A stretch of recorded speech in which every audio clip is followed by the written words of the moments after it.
موضوع الدرس في فضيلة يوم الجمعة وأحكام صلاة الجمعة والخطبة سورة الجمعة تفسير ابن كثير. الحمد لله رب العالمين والصلاة والسلام على أشرف الأنبياء وسيد المرسلين سيدنا محمد وعلى آله وأصحابه أجمعين. اللهم صل على سيدنا محمد وعلى آل سيدنا محمد كما صليت على إبراهيم وعلى آل إبراهيم في العالمين إنك حميد مجيد. أعوذ بالله من الشيطان الرجيم. بسم الله الرحمن الرحيم. وإذا رأوا تجارة أو لهوا انفضوا إليها وتركوك قائما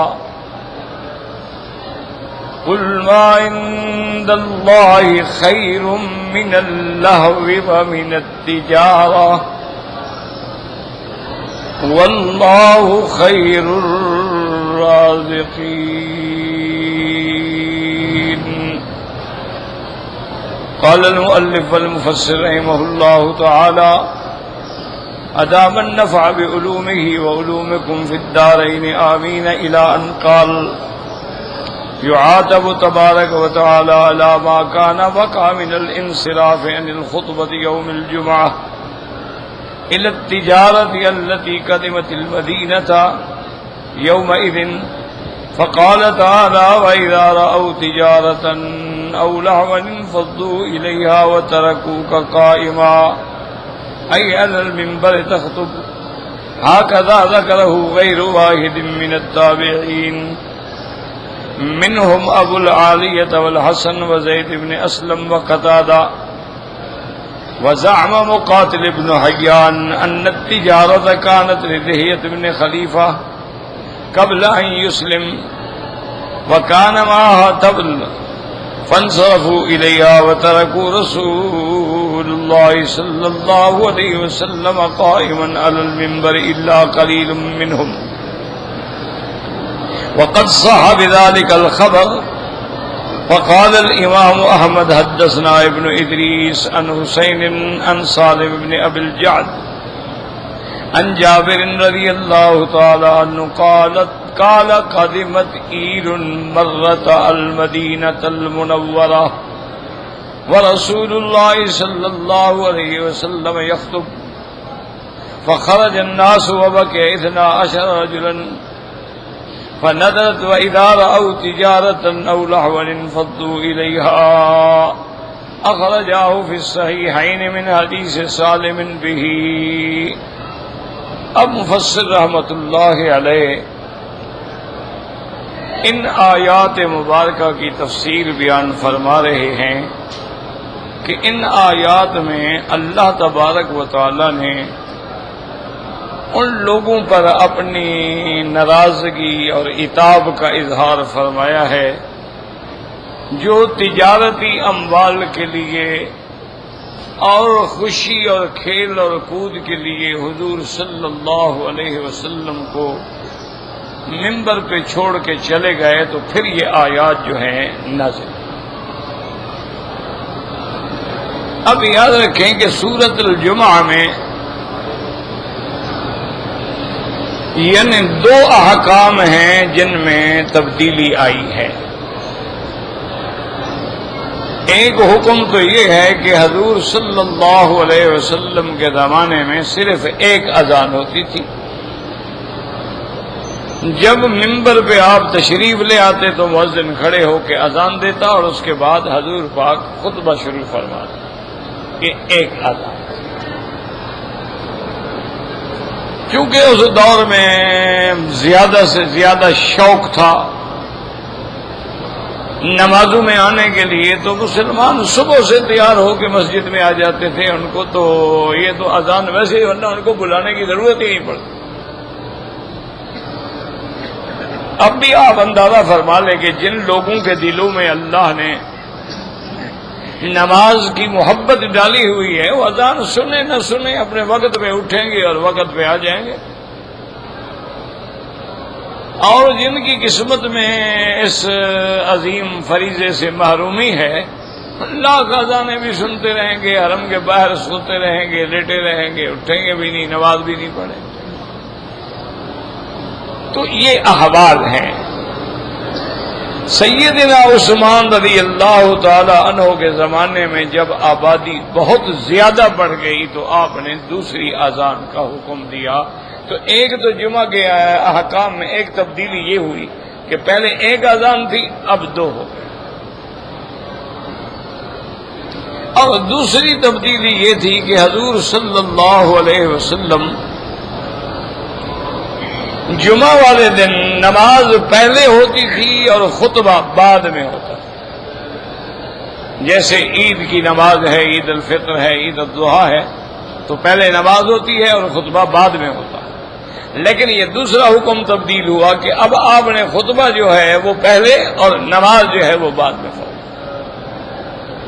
تو یہ دو تبدیلیاں ہیں جمعہ کے احکام۔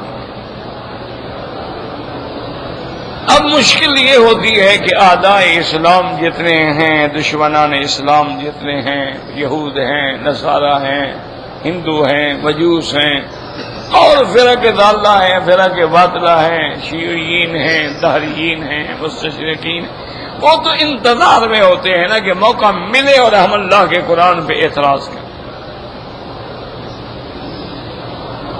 اسلام پہ اعتراض کریں، کیونکہ ان کے پلے میں کچھ ہوتا تو نہیں ہے۔ وہ یہ کوشش کرتے ہیں کہ مسلمانوں کو کم از کم متذبذب کر دیا جائے، مشکوک کر دیا جائے، پریشان کر دیا جائے۔ تو وہ ہمیشہ یہ اعتراض کرتے ہیں کہ جی اگر یہ سارا اللہ کا حکم ہے اور مسلمانوں کے اعتقاد میں اللہ کی ذات جو ہے وہ علیم ہے، وہ خبیر ہے، وہ بصیر ہے، وہ علام الغیوب ہے، اس کا علم ذرے ذرے کو محیط ہے، تو پھر یہ احکام تبدیل کرنے کی ضرورت کیوں آئی؟ اللہ تو جانتے تھے بھی ایسا ہوگا، تو پھر پہلے سے ہی حکم دے دیتے کہ بھی پہلے نماز نہیں ہوگی، پہلے خطبہ ہوگا۔ تو یہ احکام کیوں تبدیل ہوئے؟ اور اگر اللہ کے علم میں ہر چیز ہے کہ بھی آبادی بڑھ جائے گی آہستہ آہستہ، تو دو اذانوں کے بجائے پہلے ایک اذان تھی، پھر دو اذان ہو گئی۔ تو وہ یہ شبہات ڈالتے ہیں لوگوں کے دماغوں میں کہ آدمی اپنے دین سے، اسلام سے، یعنی اور کچھ نہ ہو، اسلام نہ چھوڑے، دین نہ چھوڑے گا، وہ تو ضبط تو ہو جائے گا، ہل تو جائے گا۔ اسی لیے وہ یہ ساری آیات جو ہیں ڈھونڈتے ہیں کہ دیکھو جی پہلے اللہ نے کعبہ بنایا بیت المقدس کو، اور پھر اللہ نے اس کو کعبہ بنا دیا، یعنی کیا مطلب ہے؟ اگر پہلا کعبہ غلط تھا تو اس کو کعبہ بنایا کیوں گیا؟ اور اگر وہ کعبہ صحیح تھا تو پھر اللہ کے نبی کو پھیرا کیوں گیا؟ تو ایسے شبہات جو ہیں یاد رکھو وہ لوگوں کے دماغوں میں ڈالتے ہیں۔ اسی طرح جیسے کہ ایک پادری نے اپنی کتابوں میں بھی اور اپنے مناظرات میں بھی ہمیشہ اس بات کو دہرایا کہ دیکھو جی اللہ تبارک و تعالیٰ نے حضرت عیسیٰ علیہ السلام کو تو آسمانوں میں بٹھایا، وہ تو اونچی جگہ پہ ہیں، بلند ہیں، بالا ہیں، اور اللہ کے نبی نیچے ہیں۔ تو جو اوپر ہوگا، جو اعلیٰ ہوگا، اس کی شان زیادہ ہوگی۔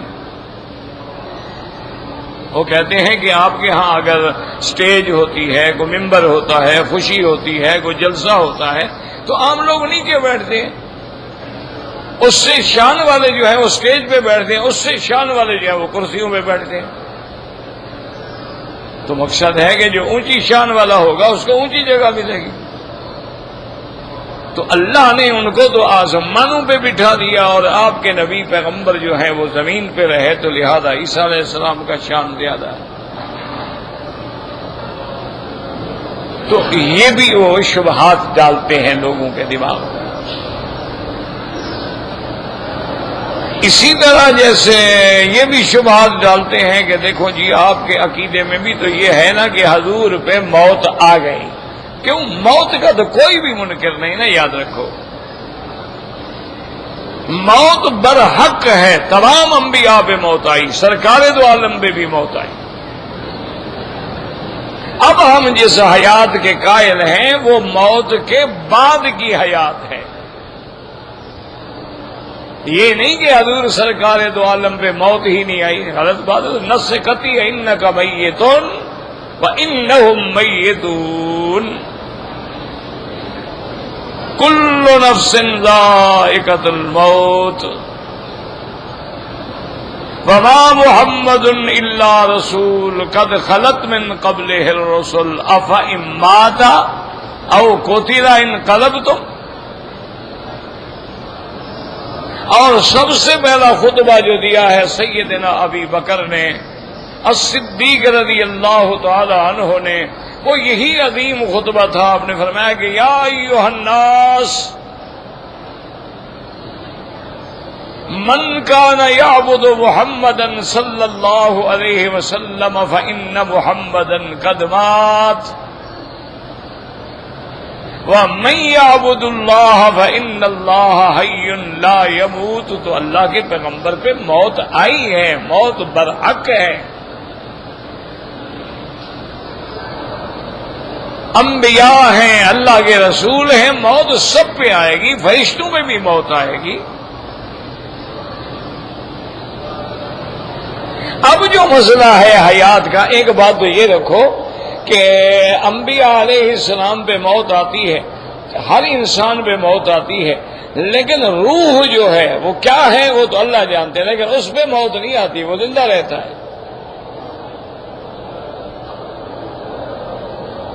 روح پہ موت نہیں آتی.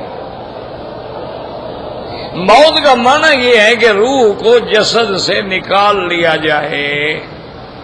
اب وہ مومنین، صدیقین، انبیاء، صالحین کے ارواح ہیں تو علیین میں ہیں، جو آسمانوں میں ہیں، وہاں وہ محفوظ کیے جاتے ہیں.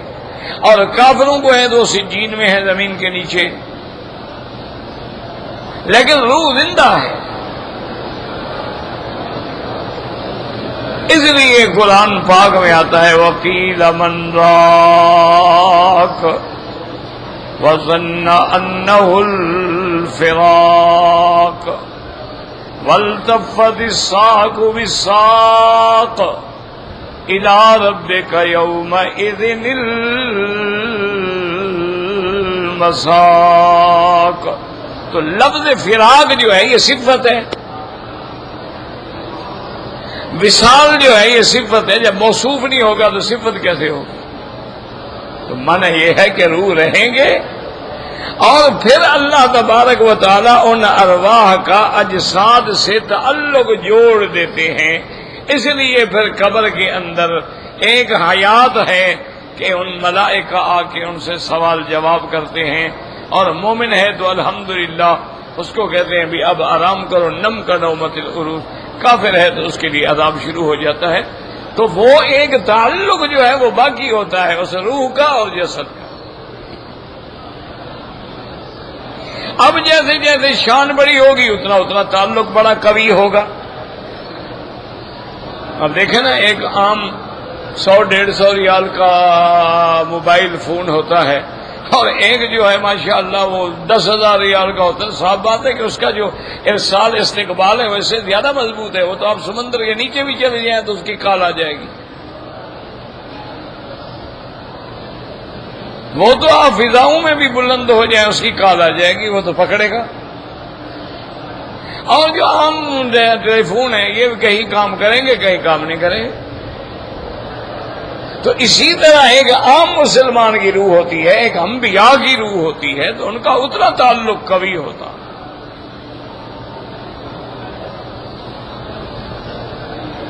تو اس لیے ہمیشہ یاد رکھیں یہ محض شبہات ہیں. ایسے لوگوں کے دلوں میں اسلام کے خلاف شکوک ڈالے جاتے ہیں. جیسے کہ پادری نے کہا کہ دیکھو بھائی، ایک آدمی جو ہے سو رہا ہے، ایک آدمی اس کے پاس جاگ رہا ہے، ایک بندہ راستہ بھول گیا، وہاں گزرا، تو اب راستہ کس سے پوچھے گا؟ سونے والے کو اٹھائے گا، وہ جو بیٹھے اس سے پوچھ لے گا۔ اس کا مقصد یہ تھا کہ تمہارے عقیدے میں حضور صلی اللہ علیہ وسلم پر تو موت آ گئی اور عیسیٰ علیہ السلام زندہ بیٹھے ہیں، تو آدمی راستہ زندہ سے پوچھے۔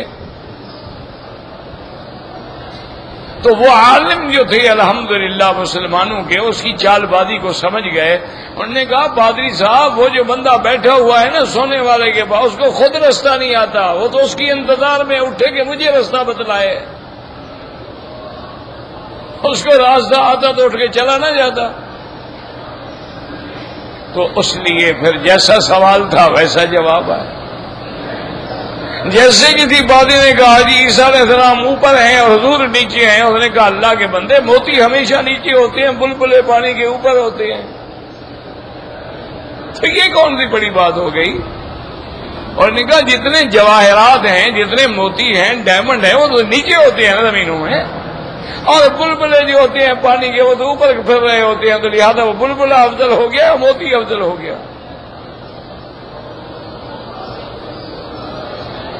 اسی طرح یاد رکھیں کہ شریعت جو ہے اللہ نے اپنے بندوں کے لیے احکام دیے ہیں، اور جہاں جہاں جیسے جیسے حالات آتے گئے اسی طرح اللہ اپنی رحمت سے تبدیلی فرماتے گئے۔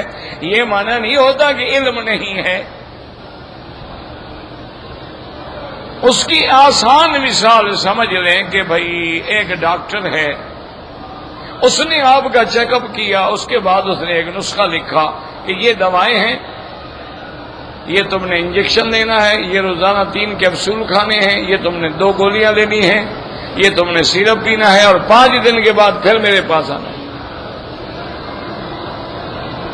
اب 5 دن کے بعد جب وہ جاتا ہے پھر دوبارہ چیک اپ کرتا ہے، وہ کہہ رہے اب ٹیکے بھی ضرورت نہیں ہے، کیپسول کی بھی ضرورت نہیں ہے، سیرپ کی بھی ضرورت نہیں، بس یہ گولی جو ہے نا یہ کبھی کبھی 8 گھنٹے کے بعد کھا لیا کرو۔ تو اب کوئی یہ کہے کہ ڈاکٹر صاحب کو علم نہیں تھا، اگر بعد میں بدلنا تھا تو پہلے بدل دیتے، تو یہ جاہل کا اعتراض ہوگا۔ جو سمجھدار ہے وہ کہے گا بابا جیسے مریض کی حالت تھی ڈاکٹر نے نسخہ لکھا، جو حالات بدلتے گئے دوائیں بدلتی گئی۔ تو ابتدائی اسلام میں جو حالات تھے ان میں وہ احکام آئے، اور بعد میں جب اسلام پھیلتا گیا پھیلتا گیا پھیلتا گیا احکام بھی بدلتے گئے۔ اب مکی زندگی میں دیکھیں صحابہ مار کھاتے رہے لیکن کسی کو تھپڑ بھی نہیں مارا، 13 سال تک آزمائے گئے، تڑپائے گئے، انگاروں پہ ڈالے گئے، پتھروں پہ لٹائے گئے، ان کے بدن میں کھجوروں کے بڑے بڑے کانٹے جب ہوئے گئے، لیکن صبر صبر صبر۔ اب جب ہجرت ہو گئی اور اللہ نے مدینہ منورہ کی شکل میں حضور کو اپنا ایک مستقر عطا فرما دیا، اور صحابہ بھی جمع ہوتے گئے ہوتے گئے ہوتے گئے، اب اللہ نے حکم دیا کہ نہیں اب کافروں کا مقابلہ کرو۔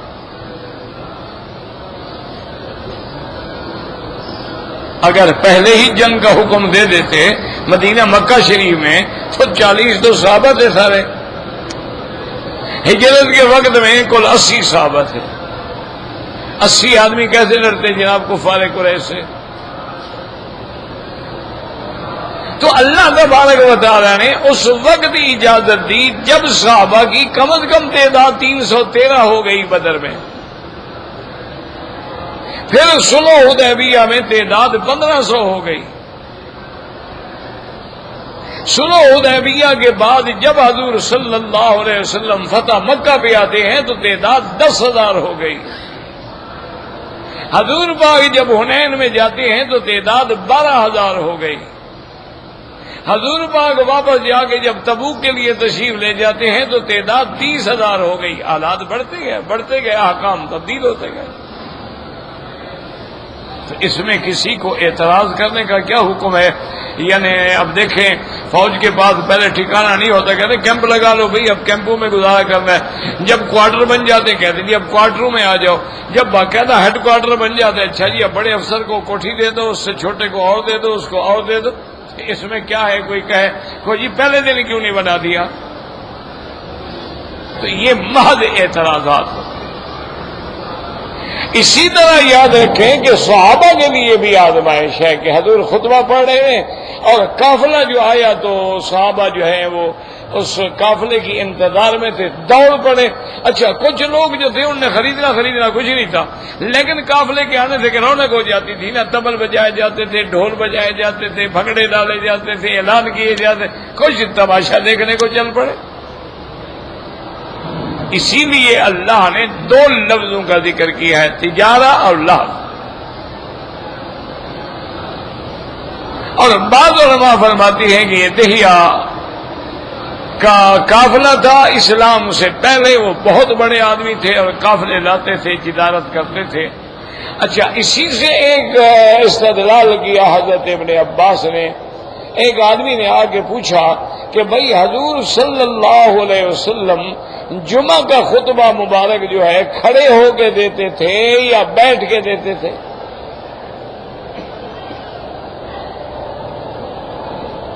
اور اس نے کہا کہ ابن عباس ہمیں یہ بات بتلائیں اور اللہ کے قرآن سے بتلائیں۔ انہوں نے فرمایا کہ حضور ہمیشہ کھڑے ہو کے خطبہ دیتے ہیں،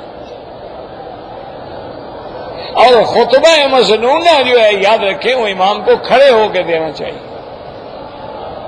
ایک ہوتی ہے تقریر، جیسے اب ہم بیٹھے درس ہے، یہ الگ چیز ہے۔ بات ہے خطبہ جمعہ ہے یا خطبہ عیدین ہے یا خطبہ الحج ہے، خطبہ عرفات ہے، خطبہ مینا ہے، کھڑے ہو کے دینا۔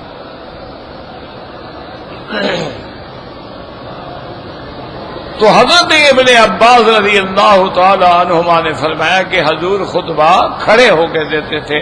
اس نے کہا کہ ابن عباس کیا دلیل ہے کہ حضور کھڑے ہو کے خطبہ دیتے تھے؟ اس نے کہا اللہ کا بندہ قرآن ہے۔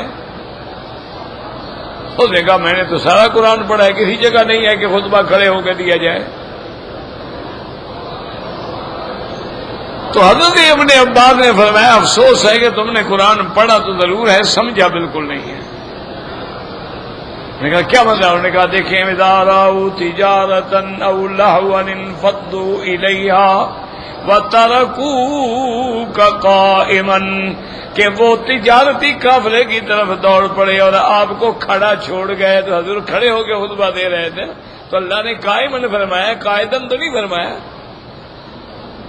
تو حضرت ابن عباس رضی اللہ تعالی عنہما نے اللہ تعالی کے قرآن سے استقبال کیا، استدلال کیا کہ بھئی وہ ترکو کا قائم، جو دلیل ہے کہ حضور کھڑے ہو کے خطبہ دے رہے ہیں۔ اور خطبہ دینے میں یاد رکھیں کہ سنت مبارک بھی یہی ہے کہ کھڑے ہو کے دیا جائے، اور یہ بھی سنت ہے کہ اگر خود بادشاہ ہے، خود گورنر ہے، خود امیر ہے تو تلوار ہاتھ میں رکھ کے خطبہ دے، تاکہ اسلام کی شان و شوکت کا بھی اظہار ہو۔ ورنہ یہ ہے کہ عصا ہاتھ میں رکھ کے خطبہ دے، جو سنت محمد مصطفیٰ۔ لیکن اگر کوئی عصا نہ ہو کوئی فرق نہیں پڑتا ہے۔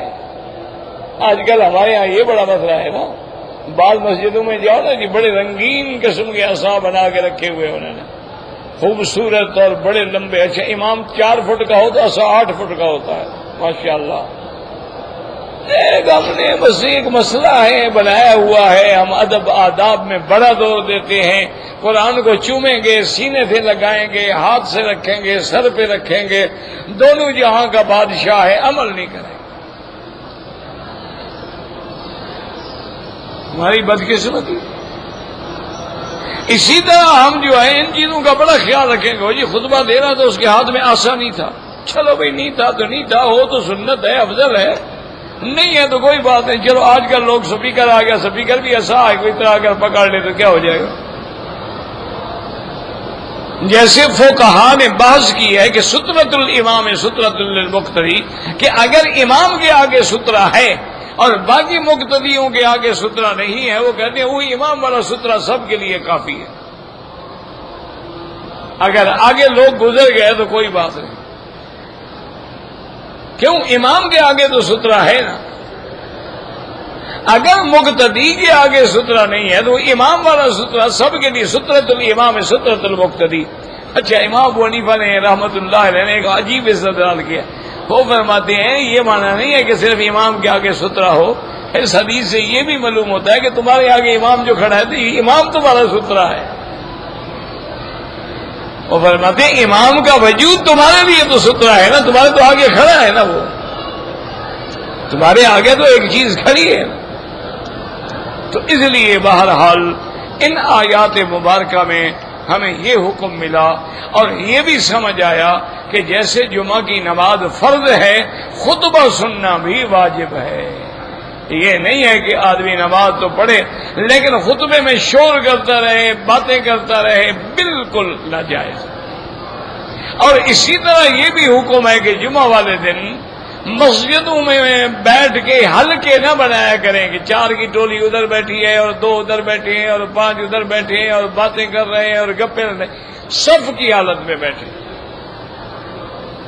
اور تیسری بات یہ ہے کہ جمعہ والے دن جب امام منبر پہ آ جائے تو اب کوئی زبان سے لفظ بھی نہ نکالیں. جب امام دعا کرے آپ دل میں آمین کہتے رہیں لیکن شور نہ کریں آمین آمین آمین آمین. یہ تو ناجائز ہے کہ امام جب دعا کرتے ہیں جمعہ میں تو لوگ ہاتھ اٹھا دیتے ہیں, بالکل منع.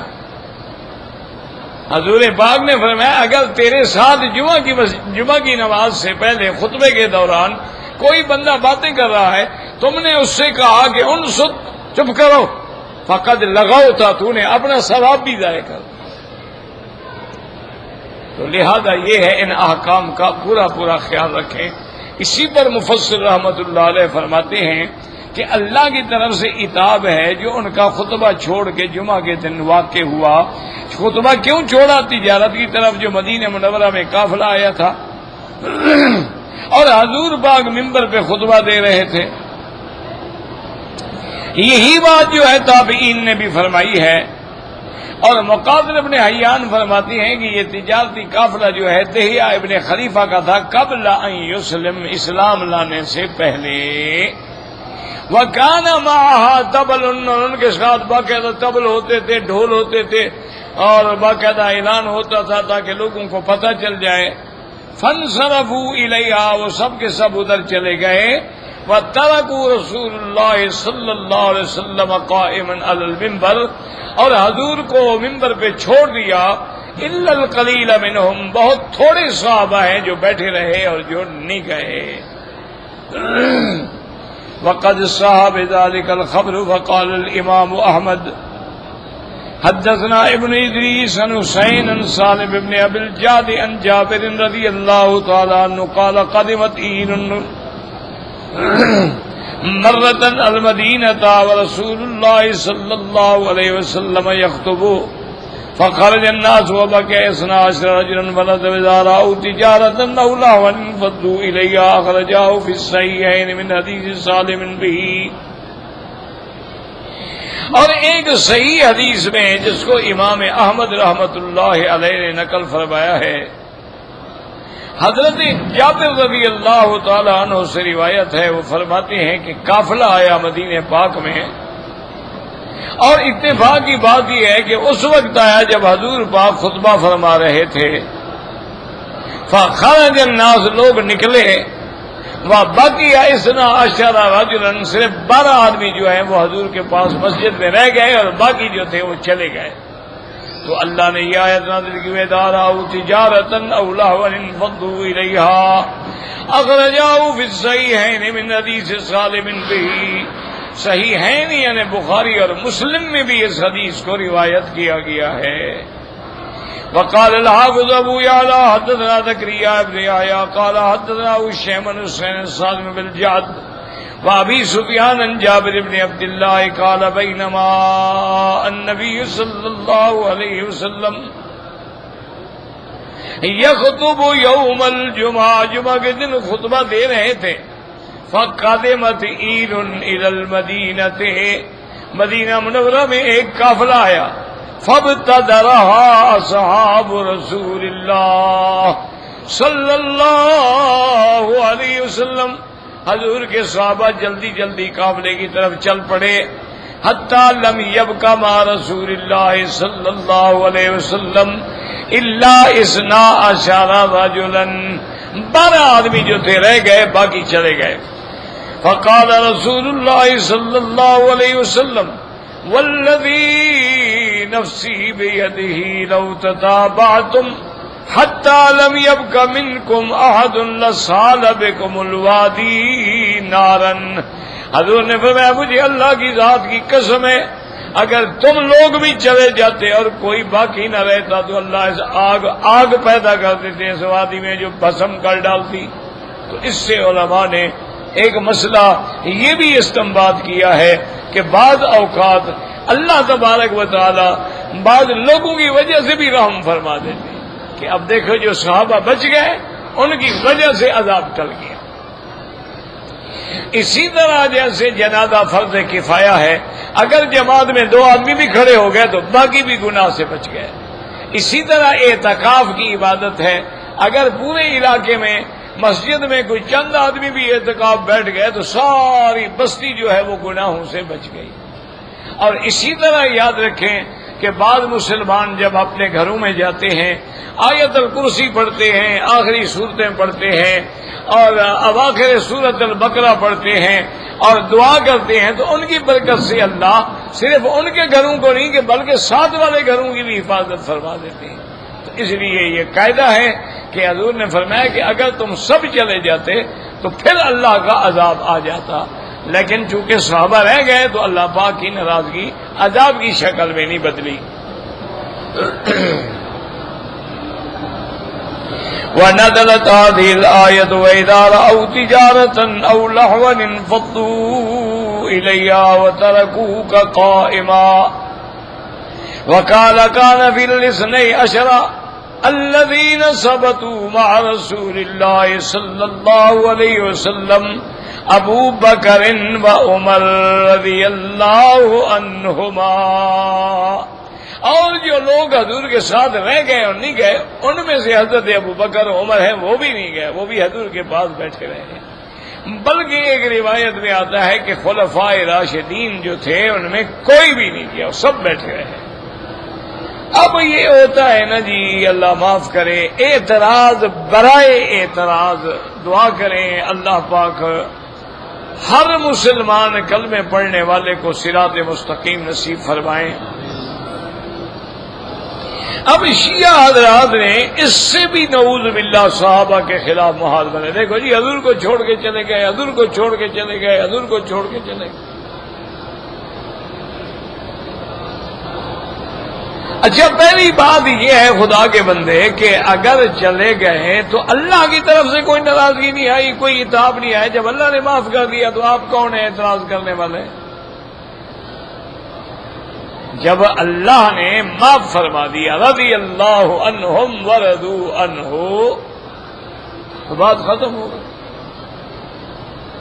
اچھا پھر ان سے پوچھیں کہ بھئی اگر آپ کو حضرت ابو بکر سے، حضرت عمر سے، حضرت عثمان سے اتنی بڑی دشمنی ہے تو پہلے کتابیں تو اپنی اٹھا کے دیکھو.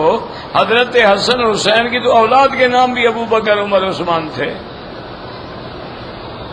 کوئی اپنے دشمنوں کے نام رکھتا ہے اولاد کے نام؟ اللہ تمہیں اولاد دے گا تو آدمی کہہ رہا یار دادے کا نام رکھ لو، باپ کا نام رکھ لو، یار ہمارا فلاں چاچا تھا اس کا نام رکھ لو. تو آدمی رشتہ داروں کے یا دوستوں کے نام رکھتا ہے یا دشمنوں کو بھی نام رکھتا ہے. تو حضرت حسن حسین کو کیا تکلیف ہو گئی کہ انہوں نے نام ابو بکر عمر عثمان رکھے؟ چلو ان کی زندگی میں تو ڈرتے تھے، ان کے بعد کیا تکلیف ہوئی؟ تو معلوم یہ ہوا کہ یہ ظالمانہ پراپگنڈا ہے. رحماء بینہم، وہ تو آپس میں بالکل ایک دوسرے پہ جان چھڑکتے تھے. صحابہ اہل بیت کی آپس میں رشتہ داریاں تھیں، آپس میں محبت تھی، ایک دوسرے کا احترام تھا، ایک دوسرے کا اکرام تھا. اور کوئی ان میں اتفاقاً جھگڑے ہوتے ہیں، بھائیوں میں بھی ہوتے ہیں، ماں باپ میں بھی ہوتے ہیں، پیغمبروں میں بھی. حضرت موسیٰ علیہ السلام بھائی حضرت ہارون پہ ناراض نہیں ہو گئے، یعنی بھائی کی داڑھی پکڑ لی. تو یہ تو اختلافات ہیں، ہم جس دنیا میں رہتے ہیں واقعات ہوتے ہیں.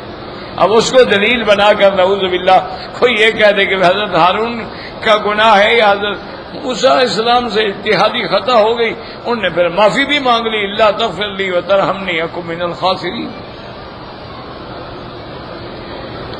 اب مفسر رحمۃ اللہ علیہ فرماتے ہیں کہ وفی قولہ تعالی وترکوک قائما دلیل علی ان الامام یخطب یوم الجمعۃ قائما، کہ اس میں یہ دلیل ہے کہ آدمی خطبہ جمعہ کا دے تو کھڑے ہو کر دے۔ وقد روى مسلم في صحيحه عن جابر بن سمرة قال كانت النبي صلى الله عليه وسلم خطبتان يجلس بينهما يقرأ القرآن ويذكر الناس، ولكن هنا شيء ينبغي يعلم وهو أن هذه القصة قد قيل إنها كانت لما كان رسول الله يقدم الصلاة يوم الجمعة على الخطبة۔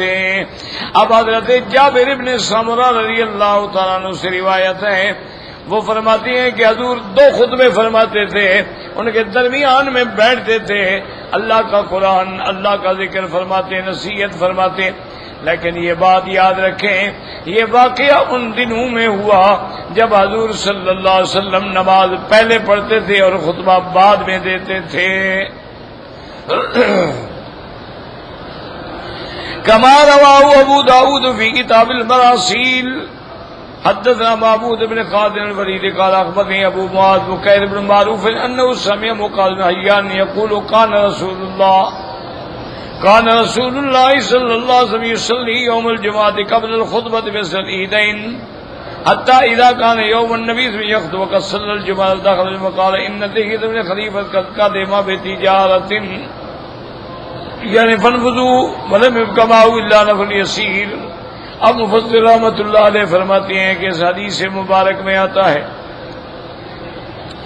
حضور صلی اللہ علیہ وسلم جمعہ کے دن خطبہ عیدین کی طرح، یعنی خطبہ پہلے، نماز پہلے ہوتی تھی، خطبہ بعد میں ہوتا تھا، لیکن اس کے بعد جس دن یہ واقعہ ہوا ہے اس دن بھی یہی تھا کہ لوگ نماز پڑھ چکے تھے۔ ایک آدمی نے آگے بتایا کہ خلیفہ کا، دہیت ابن خلیفہ کا جو تجارتی قافلہ ہے وہ آ گیا ہے، چلو جلدی کرو۔ ولم يبق معه الا نفر يسير، اب حضور کے پاس صرف تھوڑی جماعت رہ گئی۔ وقوله تبارک وتعالی قل ما عند الله اي الذي عند الله من الثواب في الدار الاخرہ، یعنی جو اللہ کے پاس ہے وہ بہتر ہے، وہاں جو ثواب ملے گا، وہاں جو اجر ملے گا، وہاں جو آخرت کی نعمتیں ملیں گی۔ خیر من اللہ ومن التجارت واللہ خیر الرازقین۔ ایسے من توکل علیہ وترزق فی وقتہ، جو اللہ پہ توکل کرتے ہیں، اللہ سے رزق مانگتے ہیں، اللہ سب سے بہتر رزق عطا فرمانے والے ہیں۔ آخر تفسیر سورۃ الجمعہ للہ الحمد والمنہ وبالتوفیق والعصمت۔ الحمدللہ سورۃ الجمعہ کی تفسیر اللہ نے مکمل فرما دی۔ اب اس کے بعد ہم سورۃ المنافقون انشاءاللہ پڑھیں گے، واللہ اعلم۔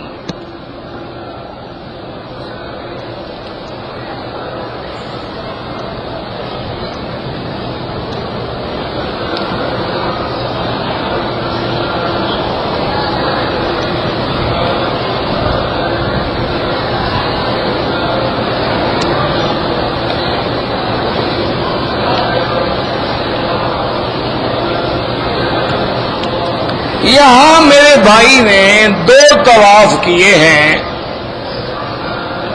کہ صبح کی نماز سے پہلے اگر آدمی حرم میں آ گیا ہے تو تہجد کی نماز پڑھنا افضل ہے یا طواف کرنا افضل ہے؟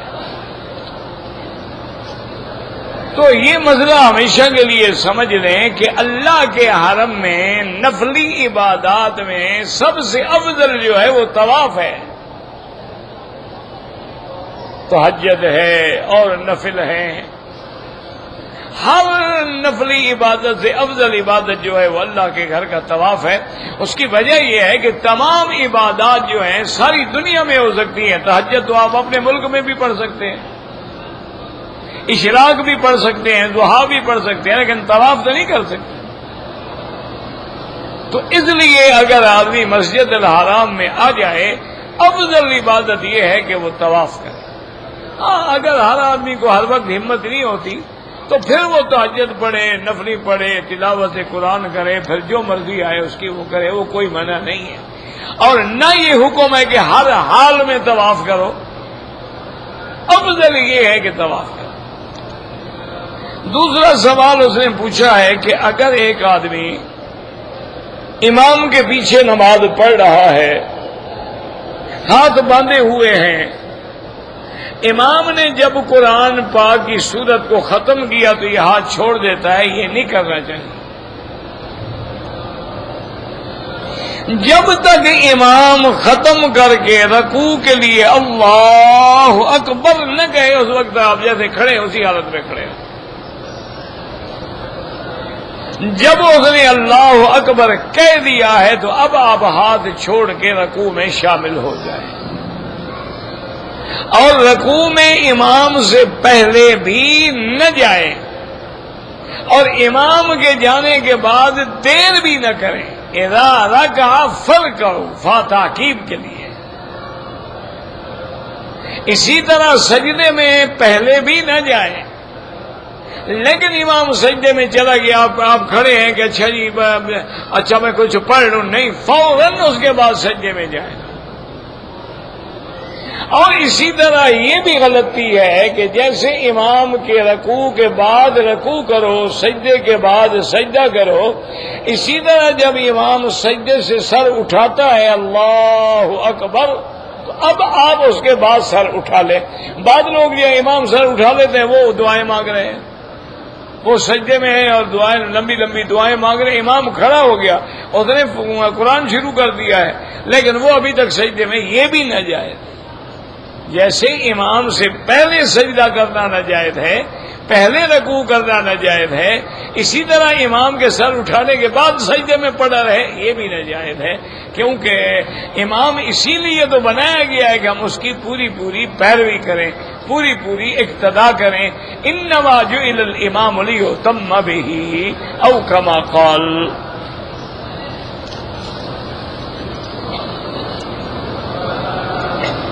ایک آدمی کا حادثہ ہوا ہے، سخت بیمار ہے لندن کے، اللہ شفا عطا فرمائے، دعا کریں اللہ سب مریضوں کو شفا عطا فرمائے۔ اللہم اشفنا واشف مرضانا ومرضى المسلمین، اللہم انا نعوذ بک عن البرص والجذام وعن سیء الاسقام، اللہم عافنا فی ابداننا وفی اسمائنا وابصارنا برحمتک یا ارحم الراحمین۔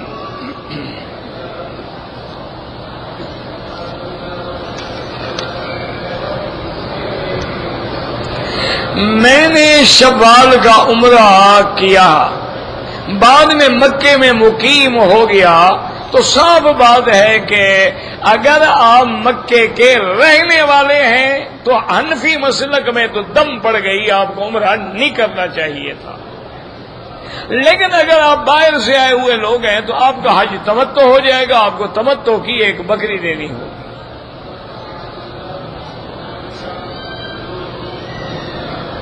اگر ایک آدمی ریاض سے آیا ہے، احرام نہیں باندھا ہے، تو امام ابو حنیفہ رحمۃ اللہ علیہ فرماتے ہیں کہ یا تو فوراً میقات سے جا کے عمرہ کر لے، یعنی مثلاً آج ریاض سے پہنچا مکے، اس کو پتا او مجھے تو احرام فوراً طائف چلا جائے، احرام باندھ کے آ جائے، عمرہ کر لے تو کوئی جرمانہ نہیں۔ لیکن اگر اس نے تاخیر کر دی، ایک دن گزر گیا، 2 دن گزر گئے، 3 دن گزر، اب عمرہ بھی قضا کرے گا اور ایک دم کی بکری بھی حدود حرم میں ادا کرے گا۔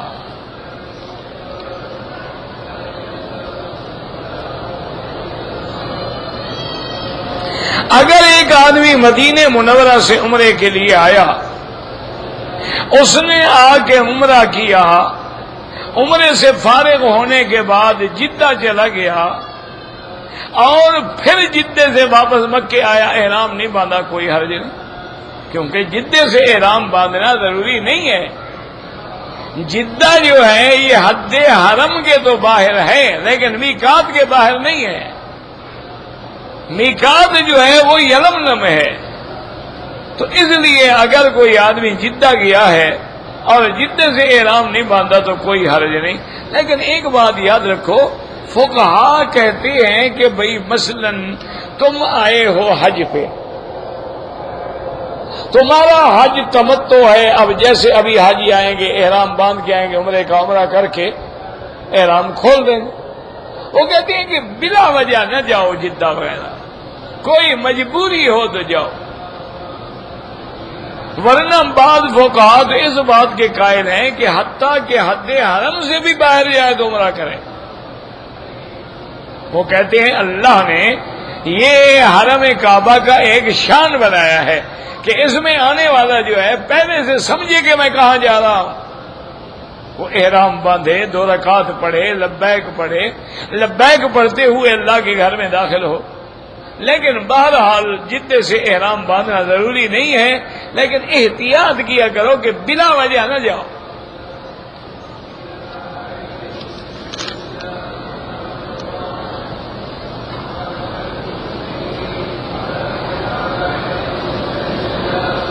اگر ہم ٹاور پہ کھڑے ہیں, حرم کی جماعت کے ساتھ نماز پڑھیں, اگر آپ کو صفیں نظر آ رہی ہے مقتدیوں کی, نماز ہو جائے گی. کیونکہ ایک قول ہے امام مالک رحمت اللہ علیہ کا, وہ فرماتے ہیں کہ اگر امام جو ہے وہ حرم میں ہے اور مقتدی ولو علی جبل ابی قبیس, وہ پہاڑ پہ کھڑا ہے لیکن دیکھ رہا ہے رکوع سجود کو, تو نماز ہو جاتی ہے. نماز تو ہو جائے گی, لیکن افضل یہ ہے کہ نیچے اترو, یا افضل یہ ہے کہ وہاں جو مسجدیں ہیں ان میں اپنی جماعت کرو.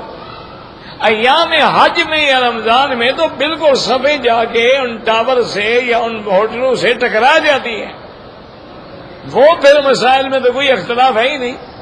اب تو سارا فاصلہ ہے, کوئی چیز نہیں, درمیان میں خالی پڑی ہوئی ہے جگہ. تو محض آدمی اپنے آرام کے لیے جی کون نیچے جائے اور کون اوپر آئے. حالانکہ آپ لفٹ سے جائیں گے, لفٹ سے آئیں گے, کوئی پیدل نہیں آئیں گے, نہ پیدل چڑھیں گے آپ. تو بہرحال کوشش یہ کریں کہ نمازیں ہماری حرم میں ہوں اور صفیں متصل ہوں, اور جتنا ہم آگے کی صفوں میں ملیں گے اتنا ثواب زیادہ ہوگا. ہم ایک کمپنی میں کام کر رہے ہیں, وہ کبھی ہمیں ریاض لے جاتے ہیں, کبھی ریاض سے مکہ لے آتے ہیں, کبھی جدہ لے جاتے ہیں. کوئی آپ کے لیے کوئی احرام ضروری نہیں, کیونکہ آپ کمپنی کے کام میں ہیں اور کوئی پتہ بھی نہیں ہے کہ کہاں لے جائیں گے. تو اس لیے آپ کے لیے احرام کا باندھنا ضروری نہیں ہے.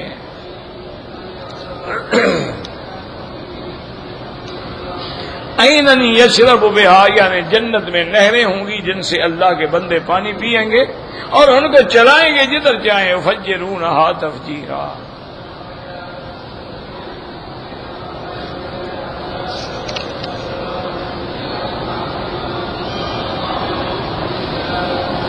کہتے جی کہ میں 2 مہینے سے مکے میں رہ رہا ہوں اور میرا پہلا حج ہے. میرے بھائی یاد رکھو, جو لوگ مکے میں مستقل رہتے ہیں یا رمضان المبارک میں آ کے مکے میں رہ گئے ہیں, اب ان کا حج افراد ہوگا کہ 8 تاریخ کو غسل کر کے تیاری کر کے گھر سے احرام باندھ کے لبیک پڑھتے ہوئے مینا چلے جائیں گے. حج افراد میں حج کی بکری دینا واجب نہیں ہوتا, یعنی آپ کنکری ماریں, سر مڈائیں, فارغ ہو. لیکن اگر رکھنا چاہتے ہیں تو رکھیں, کوئی منع بھی نہیں, لیکن واجب نہیں ہے.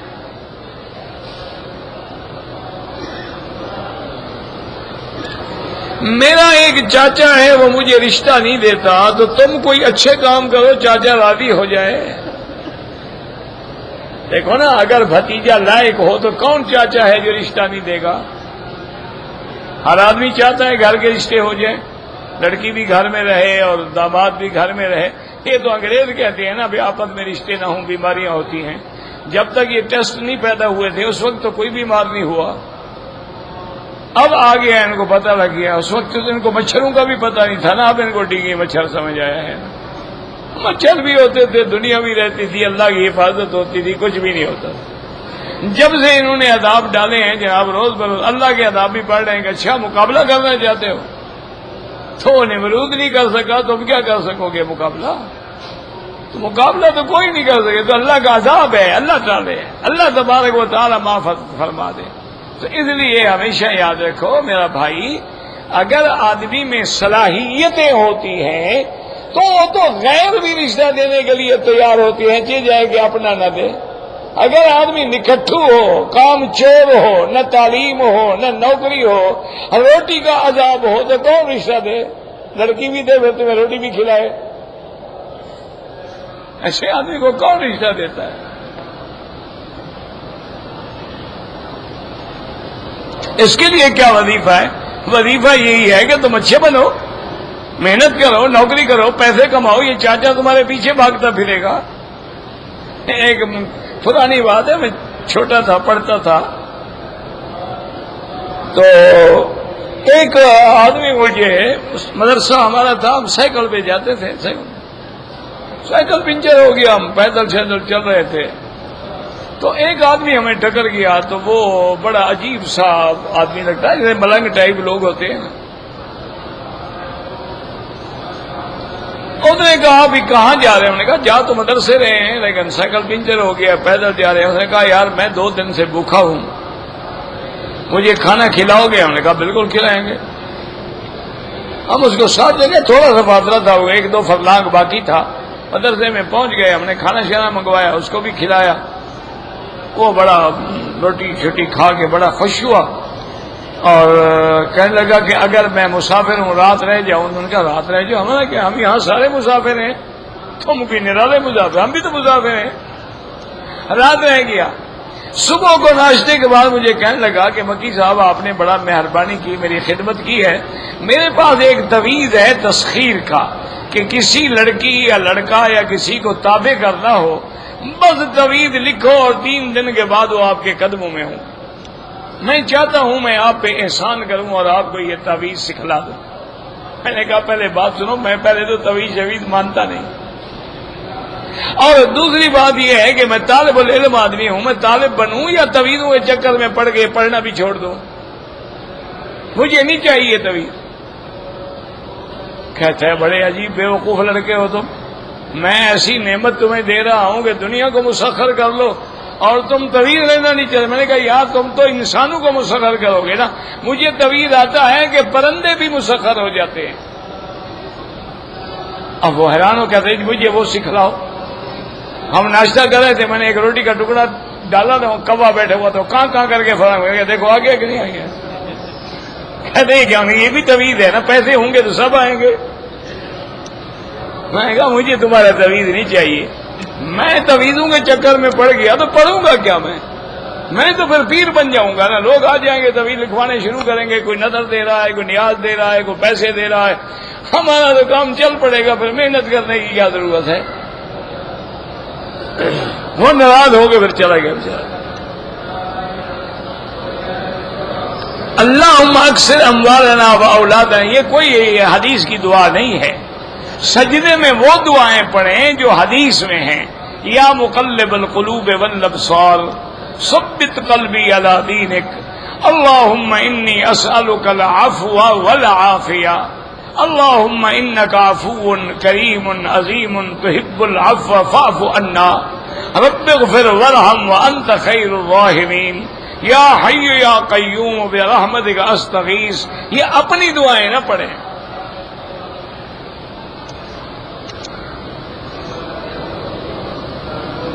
میں نے حج کرنا ہے، عمرہ کیا لیکن اپنا نہیں کیا، تو حج مفرد ہوگا آپ کا؟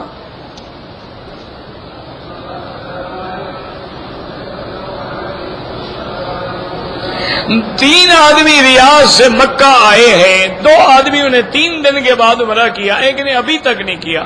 بہرحال جنہوں نے 3 دن کے بعد کیا، جس نے ابھی تک نہیں کیا، عمرہ بھی کریں اور دم بھی ادا کریں کہ میقات سے بغیر احرام کے وہ آئے ہیں۔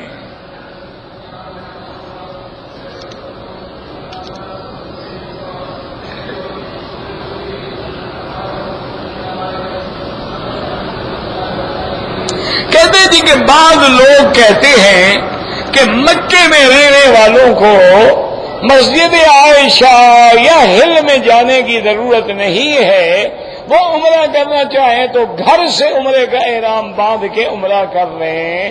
یہ میرے بھائی ان کی غلط فہمی ہے، جمہور امت کے خلاف ہے.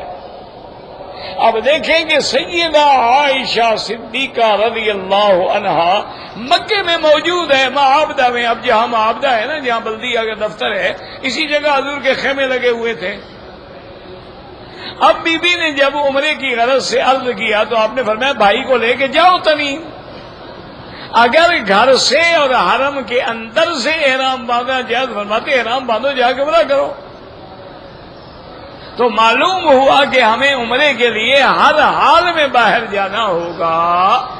البتہ جو حدیث مبارک ہے اس کا تعلق حج سے ہے کہ اگر آپ نے حج کا احرام باندھنا ہے تو وہ مکے میں اپنے گھر سے باندھیں گے، اس کے لیے باہر جانے کی ضرورت نہیں ہے. اور بات سمجھو، حج ہو یا عمرہ، اس میں ہل بھی ہو اور حرم بھی ہو، دونوں چیزیں ہونی چاہیے. آپ عمرہ باہر سے باندھ کے آتے ہیں نا، حرم آ جاتے ہیں تو ہل بھی ہو گیا اور حرم بھی ہو گیا. حج کا احرام جب ہم حرم سے باندھیں گے پھر عرفات جائیں گے تو پھر بھی ہل ہو گیا اور حرم ہو گیا. اگر صرف حرم ہو یا صرف ہل ہو، نہ عمرہ ہوگا نہ حج ہوگا.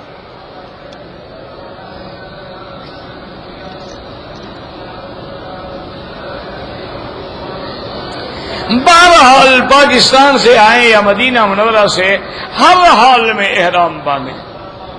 دیکھو نا میرا بھائی، بعض علماء کے نزدیک گنجائش ہے.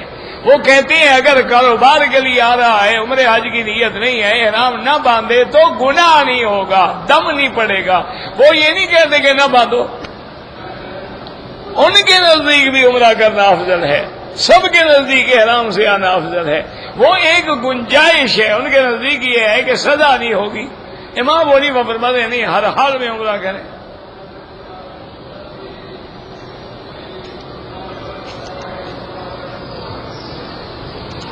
خطبہ جمعہ کے دوران میں اگر مسجد میں آئے، حنفی مسلک یہ ہے کہ اب چونکہ حضور نے فرمایا کہ بولنا بھی منع ہے تو نماز نہ پڑھے، بیٹھ جائے. اور حنابلہ رحمہم اللہ فرماتے ہیں کہ ایک صحابی کو حضور نے حکم دیا تھا کہ نماز پڑھ لو، تو لہذا خطبے کے وقت میں بھی نماز پڑھ سکتا ہے. سفر کے دوران دو نمازیں اکٹھی پڑھنا بالکل جائز ہے. صرف امام ابو حنیفہ رحمۃ اللہ علیہ فرماتے ہیں کہ جمع ہوگی ظاہراً، سوری جمع ہوگی، حقیقی نہیں ہوگی. کیا معنی؟ یعنی ظہر کو آخر میں پڑھو، عصر کو اول میں پڑھ لو، تو دونوں نمازیں اکٹھی بھی ہو گئی اور اپنے اپنے وقت میں بھی ہوئی. کیوں کہتے ہیں؟ قرآن کہتا ہے ان الصلاۃ کانت علی المؤمنین کتابا موقوتا. موقوت تعیین سے ہے، تعیین اور اشتراک کے خلاف ہے. لیکن باقی ائمہ کے نزدیک جائز ہے، ظہر کے ساتھ عصر پڑھ لیں اور مغرب کے ساتھ عشاء پڑھ لیں. بہرحال دعا کریں میری صحت کے لیے. مجھے اب بھی اللہ کی قدرت ہے 7-8 دن سے مجھے یہاں شدید درد ہے. بس وہ الحمدللہ بس قرآن کی برکت سے میں آ جاتا ہوں کہ چلو اللہ مجھے بھی محروم نہ کرے اور اس سعادت سے، ورنہ مجھے بیٹھنے میں اٹھنے میں بڑی شدید تکلیف ہے. اللہ رحمت فرمائے. بس آپ دعا کریں، اللہ خیر کریں گے. اگر حرم میں اور حج میں جب ہم جائیں گے تو امام جو ہے وہ نماز 2 رکعت پڑھ. دیکھو بھائی، اگر مسجد میں پہنچ جاؤ بالکل جھگڑے نہ کرو، امام کے پیچھے پڑھو، جیسے امام پڑھائے پڑھو، قصر پڑھائے پڑھو، جمع کرے جمع کرو. اگر اپنے خیمے میں ہیں آپ اور اپنے مسلک پہ آپ زیادہ سختی سے عمل کرنا چاہتے ہیں پھر اپنے اپنے وقت میں پڑھیں.